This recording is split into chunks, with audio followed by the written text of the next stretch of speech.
Diamond Mounted channel, welcome. Right, people who have known about the channel for a few years may recognize the content in this video. About 2.5 years ago, I made this video for an oval shape 4-claw collet. So it would be a good collet for cabochon cut stones. The video, it was a long form video, and what I used to do years ago is divide them up into 2 or 3 sections. I don't like doing that anymore. So this old video, I've joined them together and I've just tidied it up because my editing's improved over the years as well. So I've cut out little bits I thought were unnecessary now. So it just flows much nicer as an instructional video it's going to be better for people actually learning what I'm showing on the video. So yeah, it's an old video. But there's good information in it, as I show clearly. I explained a lot of stuff. There's a lot of extra little tips and tricks about making jewellery in it as well. So yeah, check it out. Here it is. Enjoy. I've got 2 bits of metal. This is going to be my claws, and I'm going to mill this out a little bit just to get something worthwhile to turn up a little oval shape. Now, I don't have an oval stone, I don't think, so I'll have a look for one. I may have one. It's always nice to work to a stone. Yeah, and I'll turn up an oval with this, and then we'll put the claws on. So this is what I'm turning up for an oval. Been through my stone box, can't find any large ovals at all. I know I've got a large oval citrine somewhere, but I can't find it. Anyway, so for the first time ever, I'm just going to turn up an oval. This is just for practicing the shape anyway, so not necessarily practice for getting it perfect for a specific stone. But yeah, I'm breaking my own rule a little bit in this video. I'm not making something for a stone. But if you're interested, this bit of metal is 1.4 by 1.6, call it. And my wire is like 1 mil exactly. Bang this oval out real quick. But yeah, like I was saying, I don't like doing ovals, so what would be a good idea for me, and maybe for you as well, just get a long bit of wire and then make like 5, 6 at least in a row. Maybe 10 would be good. 10 in a row, and there'll be a very big difference between your speed and ability on the first one and the last one you do. So what I'm going to do is, oh, this metal's rock hard. Right, that little bit of curve is going to be the side. Tighten up a bit out. Wow, this sucks, like just turning up an oval. There's no skill in this at all. You've really got to work to a stone. Oh, metal's twisting. Straighten that out a bit. My bad. Okay, it's better. Right, these pliers are good, where you've got one flat section and one sort of snipe round nose. These are very good for especially doing really tight curves. So I'm thinking I've started this oval from here. It's not starting from here. Because I just like that curve there.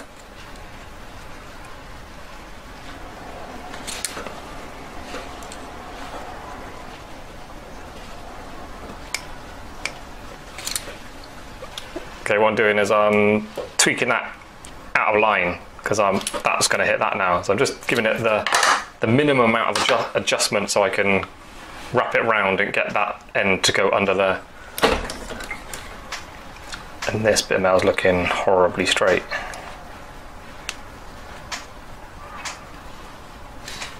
So I'm looking at that now. I've got this bit, it's what the first curve I made, up to there is alright. Then this bit is all sticking out here, so if I just bend it from there, it should close that up without changing that curvature. And just pull it from there. Looking at that now, that looks more rounded than the opposing side, so I'm going to have to straighten that out a little bit more. Done that. Now back to here, tighten it up again, just fold it up.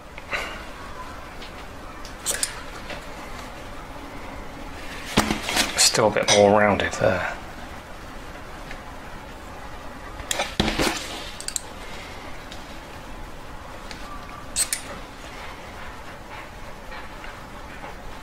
Okay, moving down a bit. Let's get this wrapped up a bit.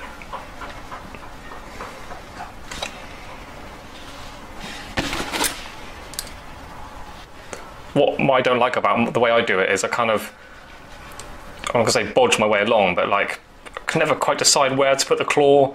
Sometimes I put the first claw on and I think it's too close to the end. So then when I put the other one on, it's got to kind of match the other side. And I just feel like the claws are too much on the end rather than there. Very unforgiving ovals. And then you've got to match the other side. So just from your very first saw cut, like marking where the claw went, already starting to go wrong. Pulling it around a little bit, I don't know, it's just, I want to be able to just do it really well, first attempt, all the way through. I've got a kind of nice oval coming. Needs a bit of tweaking. Let me get that a bit lined up nicely. But yeah, guys, there's a lot more skill in making something to a stone. Like, this was too easy, just whatever I like the look of. So definitely get some, if you're going to practice this, definitely, you're going to spend the time and effort practicing ovals, you may as well actually have a stone, and then you're also practicing the skill of lining something up and getting it the perfect size for a stone, because that's a difficult thing to do well in the jewellery making business. When you're making this, where you start from depends on what you're doing with it. Like, if that's going to be a 3-stone ring with a stone either side, might be an idea to have the solder join right there, and then you've got your other stone soldered right up to it, so after all your claws are on and you're polishing it, you haven't got to worry about little lines showing up.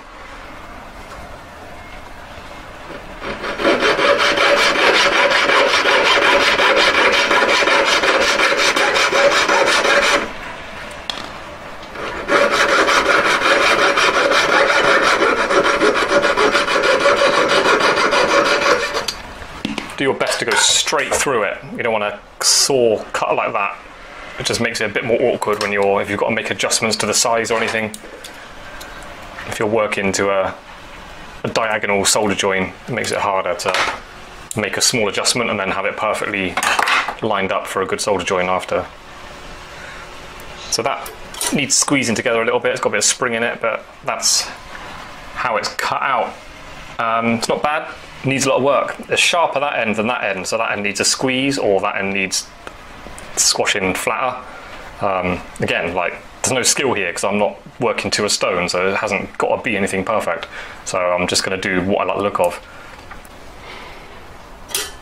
So this is my oval now. I soldered it up with hard solder to save me having any issues when I'm putting the claws on with easy solder, and then I tapped it flat. Oh yeah, I filed the outside because I had a bit of a lumpy solder join there.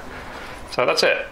Look at it both sides, put it down. I recommend really studying it. You got to turn it around, left, right, top, bottom, whatever, because you may find it looks good one way but not the other way. So find out why it doesn't look good one way and then make any adjustments. I think mine's more rounded here, so I need to get my half rounds in there. No, they're not going to fit. Might be one of those unfortunate size curves where, oh no, I think I can adjust it a bit. Let's give it a bit of a squeeze.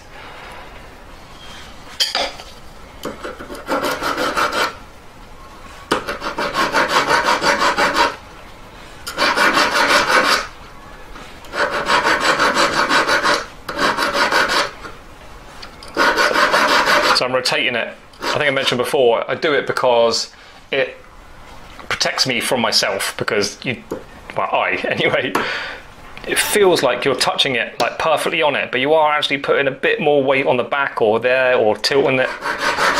So something delicate has got to have a sharp edge. It's quite unforgiving, and it will show up when one is slightly lower than the other. So what I do is I just give it a little file, rotate it a bit, and you're filing it from all different angles then.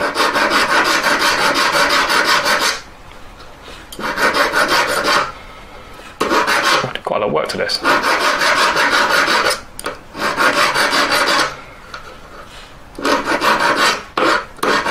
What's going on with this bit?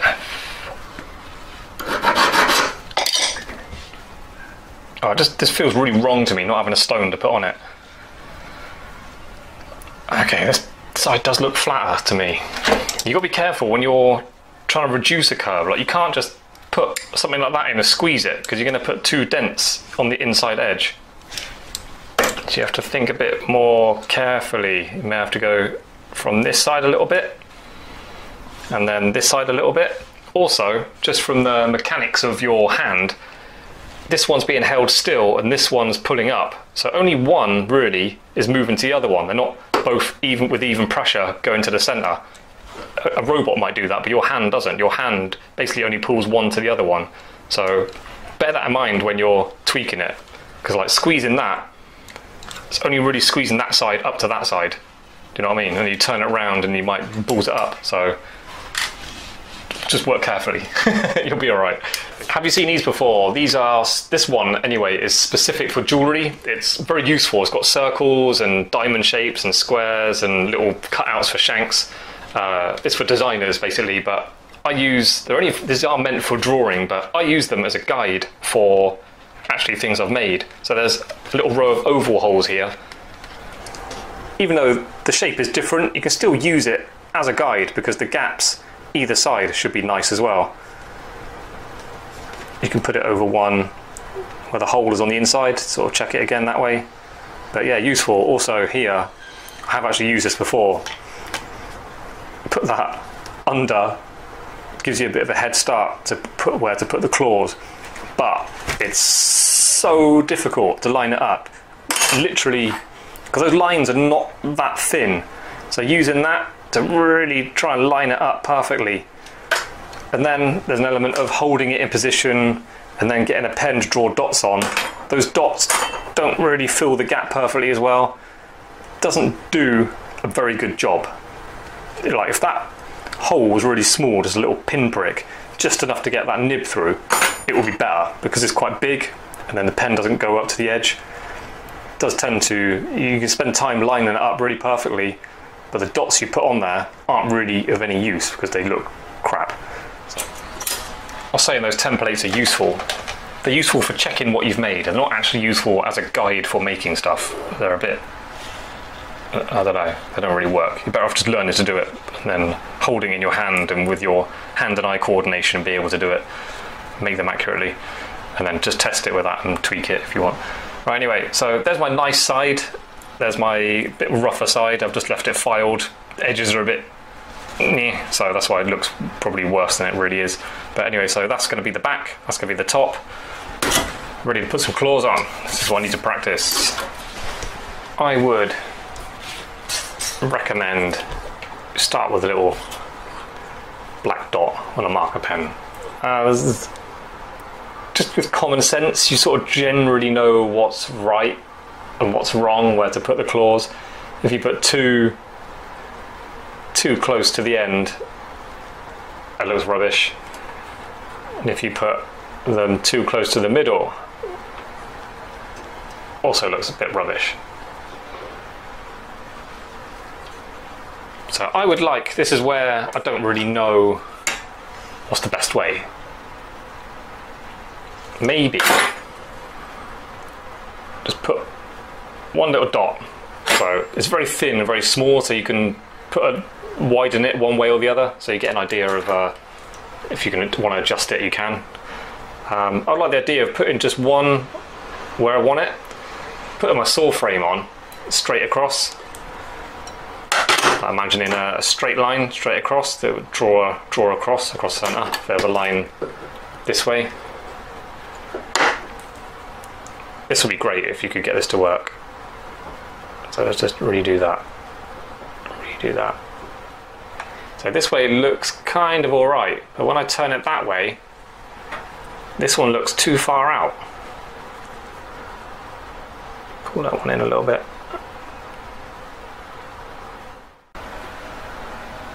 Now that's not actually too bad. I do quite like where that one's gone. I like the position of that one. I may put a saw cut in and get a claw in there and then use that as a guide to get the others in place.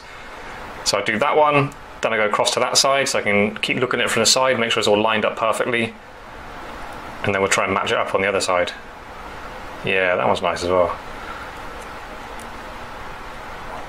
Okay, a rectangle inside an oval is a kind of good way to think of it. Just line that up.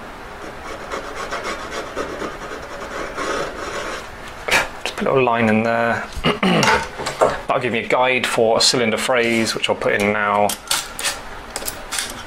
You want to ideally start with one a bit thinner than your claw, or you get the same. A bit thinner is safer. It's kind of the same. I'm going to use the same. Because with a thinner one, yeah, gives you a bit of space to move it left and right, and then it's still okay for the claw.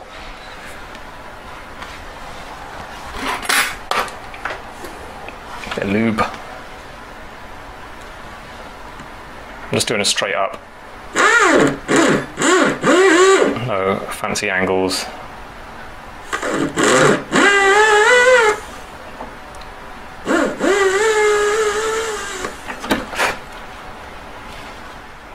So there you go.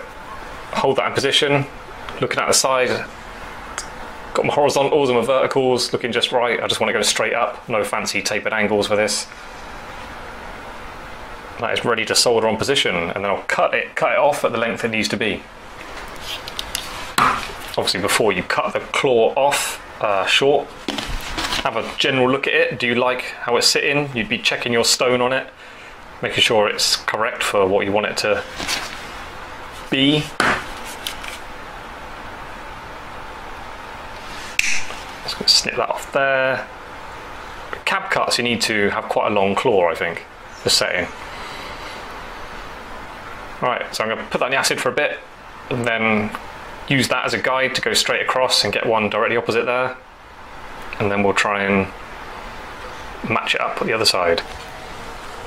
So just pull this out of the acid. Right, I do actually quite like that position where that is. One little, now I've just got to put one there directly opposite. One trick I've done in the past to get it the same. Put my saw blade over the top, and the teeth are hitting that claw, yeah, and then looking very closely. I can't really hold this very well, but the teeth are touching the claw and they just hit the inner edge there. So holding, make sure it's all lined up nice and straight. You can use that as a bit of a guide. I could mark it there. That's where my claw goes. And you can always put a little, if you like where your nick is, like where it looks, you can always start with a very gentle little saw blade cut and then see how it feels. Bearing in mind the claw is thicker, and then it goes in a bit, so make sure it goes in at the right angle, do you know what I mean? You don't want to phrase it in that way, you got to phrase it in towards the centre like you did with that one. They're very unforgiving. The minuscule little errors will ruin it. You might have marked out perfectly, but then putting the phrase in the claw in, if you go at the wrong angle, can make it look wrong. So my advice would be to proceed. Use your saw blade to line it up, put a mark in it, put a proper mark in it with a marker pen. Then when you're happy with that, put a little nick in it with a saw blade, which is the level I've got to now. Then pick up your bit of wire, hold it over that, imagine it going into position. Do you still like it? Just looking at mine now, a little bit high. No, I think when it's in position, mine will be alright. Perhaps down a bit. No, it's going to be alright. So yeah, just keep checking it and double checking it at every little stage. But like I say, it's just so unforgiving when you get it even just slightly a little bit wrong. So really take your time and work accurately and carefully.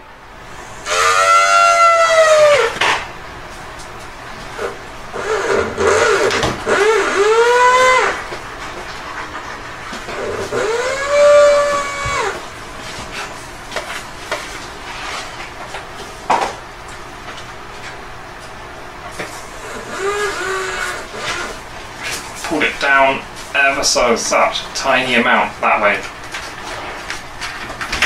Improved it. So I'm not sure if that one looks a bit up compared to the other side. My thingy. So I'm using the width of my blade to just go straight down, like I imagine a line going straight up the middle.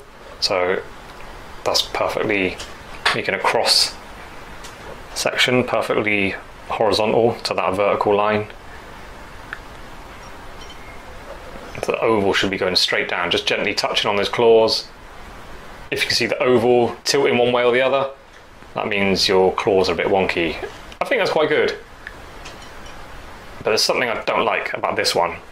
You've got to watch out for illusions on, like, your claw might be bent a little bit, might not be quite straight, so it sort of throws your eye off, as we say. It makes you think it's wrong, but actually it could be correct, just your claw is at a wrong angle on the side, like sticking out or something. That's good enough for now. The next challenge is getting one exactly the same as that same position, because it's not obvious where that is. Somewhere around there, but you've got to get it really accurate to do it properly. So what I'm going to do again, just have it in front of me, facing directly towards me. Just going on instinct, just where I think is the same, just with a little dot on the pen, a little black dot. I'm trying to hold this on straight, have a look. Might be okay where my dot is. Got it on the other side of the claw now, pushing it up. I think it's kind of correct, just maybe a touch up a little bit. It's obviously just some like mental thing I've got. I can feel myself not enjoying doing this, but the reality is it's not really that different to doing the claws around a circle. This is what I don't like, it's just I think it's the uncertainty of every stage. I feel uncertain about how to proceed the whole time I'm doing ovals. That's what I don't enjoy.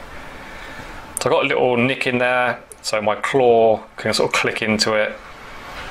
I think that's quite good, you know. I'm going to go for it. I'm just going to phrase it in and then see how it looks. So when you're doing phrasing, if you've never used one before, consider there's a small cylinder and it's spinning. It's got teeth on it and it wants to pull one way. So there's an element of pulling it back to get it to go straight down. You'll be careful when you're trying to position something very precisely, not for this to wander about, because you can move about. Alright, it needs cutting in more to match the others. I just want to hold it in there. How was this one again? Okay, so that was the teeth on it, and the teeth were just on that inside edge. Okay, it needs to go in a bit more.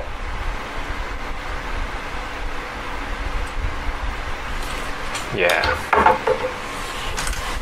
So yeah, I'm going to cut it in deeper and pull it this way, ever so slightly. And so for positioning the last one, I was thinking about cutting the groove now. Remember I said earlier about an oval, the claws are positioned basically where the corners of a rectangle would sit if a rectangle was over the top of it. So with that in mind, holding it straight, this parallel to those, should just be able to go straight down, and that'll be a good guide to where this claw needs to end up. I'll tell you what, I'm liking cutting this grooves, doing it this way, cutting the grooves first rather than doing one, putting a claw on. When I try this again, which I will very soon, I will, just as a trial to see if I prefer it or get a more accurate finish. Do this first, just cut 4 grooves around it. I think it might be easier to really judge it and get all 4 really perfect. General overall looks quite good. Putting my saw blade against it, it's nice and straight on there. So imagine going straight across the middle and then hitting the claws. It should be nice and parallel, going straight. If it's apparent that I'm waffling on a lot in this video, take that as confirmation that you need to be very careful where you position your claws. Ovals are not easy. Even though I've worked with people that never really had a problem with them or any issues, I've always struggled. Alright, tell you what, I've got 4 claws on now. had it all lined up nicely, put the fourth claw on, and it just looked wrong. Making this oval is just real confirmation that I hate doing ovals. I just feel like when I'm making them, I'm going backwards and forwards, like everything I hate making stuff. I like just doing every step correct, and you just move along and then the thing is finished. Ovals, I'm always like, yeah, I don't know, I'm not sure, I've got to adjust this, I've got to adjust that. What's the problem? I can't even tell sometimes. I think this is one claw is down. Here's one way to tell. These two I like one end, so that's my guide.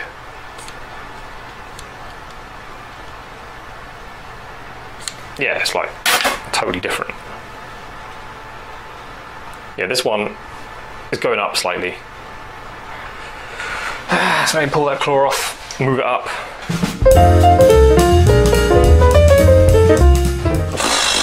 Right, claws adjusted. Measuring it again. 7.99 mil. 8.02. I'm taking that, that'll do. Although I'm saying this confirms why I don't like ovals, I do also feel like, now I'm making one just for practice, positioning them, I do feel like I can improve, just do this more. I haven't done it enough to really have mastered it. I told you I can get it done, but it's always a bit of a battle. I'm always going a little bit, at least one claw, going backwards and forwards, like I don't like the way I've put it. So I really want to figure out a technique or a method where I can just do these two, then these two, or opposites, or just some way to know that I'm working accurately as I go along. Let's try it on this. Let's go on that one. No, not quite. It moves about in there, so I've got to try and looking at the edges. It's not too bad, you know. It's pretty good. I go back, always gives you indication, the accuracy. So if that was a collet for a nice stone, I'd be happy with that positioning. But what I'm not happy with is how difficult it is for me to get there. So I want to practice it again. Yeah, I just want to be able to do it properly.